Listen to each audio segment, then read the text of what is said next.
Okay, so I learned something kind of crazy today because I didn't really understand why we said the word goodbye. It didn't really make any sense. And if you know the English language, a lot of our roots are based on Latin. So how come French and Spanish have very Latin-rooted version of goodbye and we don't? Well, we do, sort of. It's just shortened, and so it doesn't make any sense.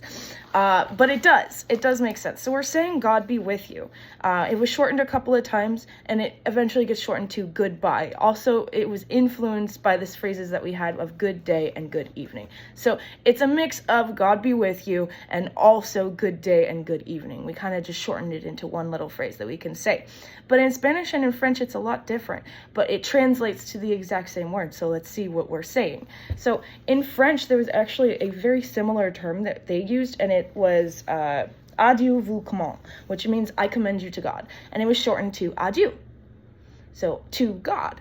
And then in Spanish, it's actually adios, which means to God. If you've ever spoken for Spanish, then you've heard the phrase Dios mío. That means, oh my God. This is adios, which means to God. So adios, to God. So we're all saying God be with you, or you be with God. Similar phrases to that. But also what I thought was kind of crazy is dia is day in Spanish, but Dios is God. And I was wondering why they're so similar.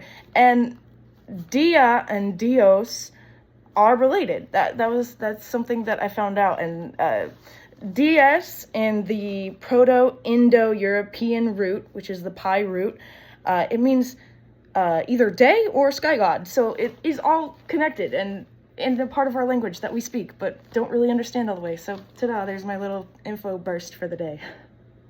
Info dump.